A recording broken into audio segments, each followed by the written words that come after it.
সকালবেলা একদম স্নান টান করে ফ্রেশ ট্রেশ হয়ে গিয়ে বেরিয়ে পড়েছি দুজনে। এখন যাচ্ছে কাকুনি বাজারে, সানডে স্পেশাল বাজার করতে। তো চলো কী বাজার করছে না এখন সাথে শেয়ার করি। আর সানডে মানে তো রাস্তাঘাট দিয়ে অ্যাজ ইউজুয়াল। আর আমাদের এখানে যদি ছোটো ছোটো অনেকগুলো বাজার বসে রাস্তাতে, যেদিক রাস্তা দিয়ে যাই না কেন সেই রাস্তায় মাছের গন্ধ আর মাছের জাস্ট দৃশ্যই আলাদা।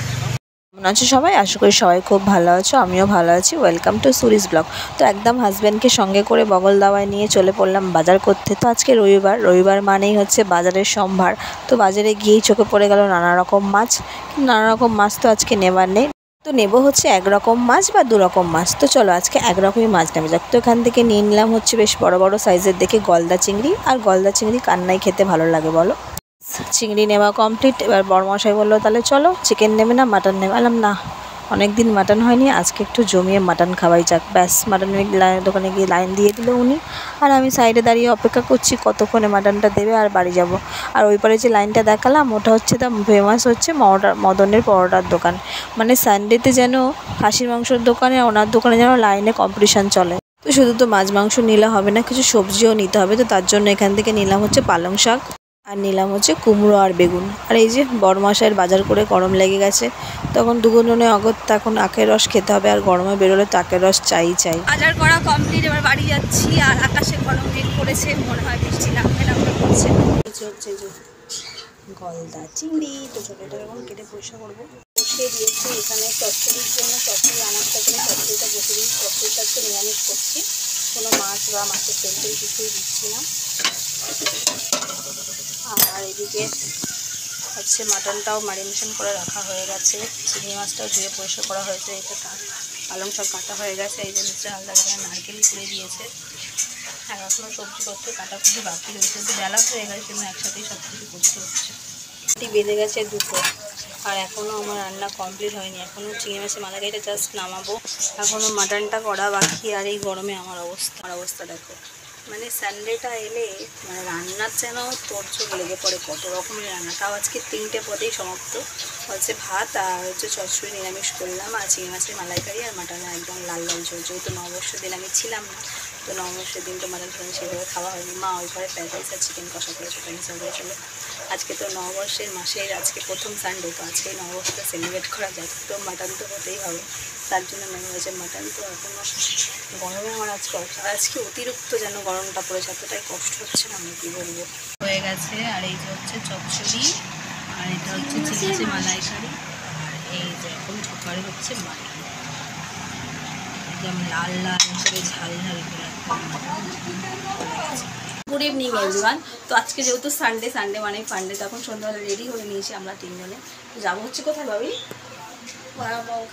বড়াপাও খেতে। কোথায়? চিংড়ি কাটা। ও বাবা। তো যাবো হচ্ছে দুর্গা মন্দির। আর বাবিনের অনেক দিন ধরে ইচ্ছা করছে বড়াপাও খেতে। তো আমাদের এখানে পাওয়া যায় একটা জায়গায়, বাট অতটা ওদের পাও ভাজিটা আর কি ভালো হয় না।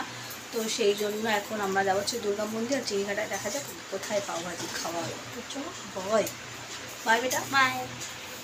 ঠান্ডা ঠান্ডা হাওয়া, আর বাড়িতে তো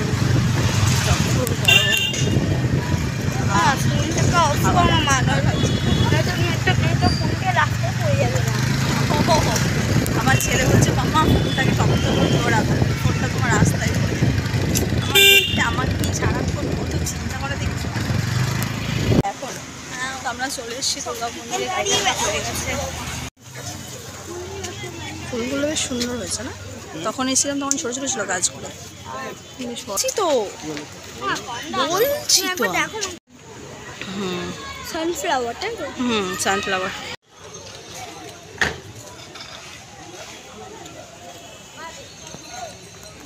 খেয়ে এসে এখন মাঠে একটু বসেছি, ঠান্ডা হাওয়া খাচ্ছি। আর মাঠে মোটামুটি আজকে লোকজন আছে ভালোই। আর বাবিন ওখানে একটা ফ্রেন্ড পেয়ে গেছে, তার সাথে এখন ফুটবল খেলছে বাবিন। আর এই যে এখানেই ফ্রেন্ডটাকে পেয়েছে, বল নিয়ে এসছে ও, বাবিন আনেনি আজকে। দুজনে মিলে এখন ফুটবল খেলছে। আর পুরো মাঠে মোটামুটি লোক ভালোই আছে।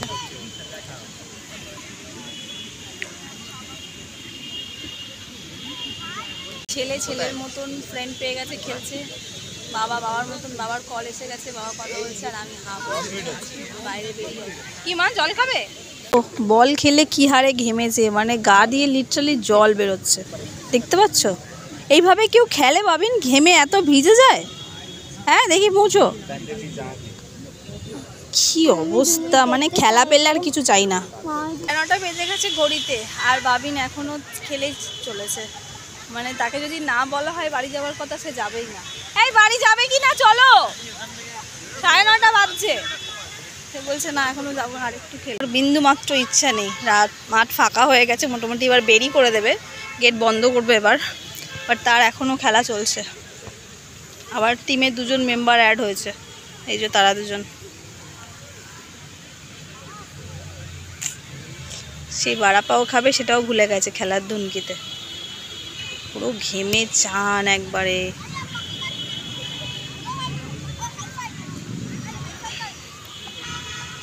চলো এবার। হ্যাঁ তুমি মনে আছে তো? হ্যাঁ এবার মনে পড়েছে, চলো। পার্সেল নিয়ে নিলে ভালো না? এখন আছে কি দেখি আগে, চলো তারপর তো। কেশি দাসে গেলাম, সেখানে পাওভাজি নেই। এখন দেখা যাক আর কোন দোকানে খুঁজে পাওয়া যায় কিনা। বহু প্রাচীন এই পাঁচিলটা ছিল, সেটা ভাঙা হয়ে গেছে। রাস্তাটা বেশ ফাঁকা ফাঁকা হয়েছে, কতগুলো গাছও বসানো হয়েছে। সামনের দিকে নতুন আবার পাঁচিল তুলেছে।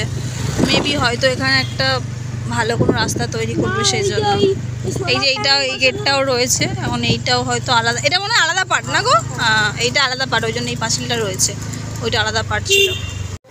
একটা কথা আছে না, জিসকো ঢুন্ডা গলি গলি ও মিলা পিছলি গলি। হ্যাঁ আছে তো। বাবিনের স্কুলের পাশেই এই ফাস্টফুডের দোকানটা, ভেজ পুরো। তো এখানে এসে এখন রাত্রিরেও পাওয়া গেল, তো বলে দিলাম একটা পাওভাজি। তেজে হ্যাপি তো? তার পাওভাজি পেয়েছে, হ্যাপি। দেখা যাক কতক্ষণে বানিয়ে দাদা দেয়।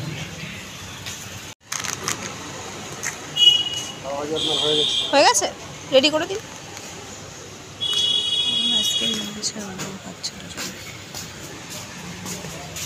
পাওভাজি নেওয়াটা না, সঙ্গে নিলাম অরুণ আইসক্রিম। কেমন খাচ্ছে অরুণ আইসক্রিম? ভালো টেস্ট? ভালো। এর আগেও 1-2বার খাওয়া হয়েছে, আজকে আবার নিলাম। আর ভেবেছিলাম হচ্ছে আজকে হয়তো হ্যাপিবেলা সানডে, হ্যাপি হয়ে শেষ হবে না, যেহেতু বাবিনের বাড়া পাওয়াটা কোথাও পাওয়া যাচ্ছিল না। অ্যাকচুয়ালি সব কিছু তো ননভেজ দোকান এখানে ম্যাক্সিমাম, আমাদের এখানে ভেজের দোকান খুব কম। তো বাবিনের স্কুলের পাশেই দোকানটা, আমি ভেবেছিলাম তো বন্ধ হয়ে গেছে। লাস্ট মোমেন্টে মিস্টার আদাবার চলো গিয়ে একবার দেখাই যাক। বাচ্চা মানুষ একটা আবদার করেছে, সেটা না দিলে মনটা খারাপ হয়ে যেত। যাই হোক অ্যাটলিস্ট বাবিন পেয়েছে তার বাড়া পাওয়াটা। তো মাঠে খেলা করেছে, ধুলোবালি পুরো ময়। এখন হাত পা ধুতে গেছে, ফ্রেশ হবে, ডিনার দেবো। আমরাও ডিনার করবো। তো আজকের ব্লগটা আমি এখানে শেষ করছি। যদি ভালো লেগে থাকবে লাইক কমেন্ট শেয়ার সাবস্ক্রাইব করো। সবাই সুস্থ ভালো থাকবে। আবার দেখা হবে কালকে কোনো নতুন ব্লগ নিয়ে।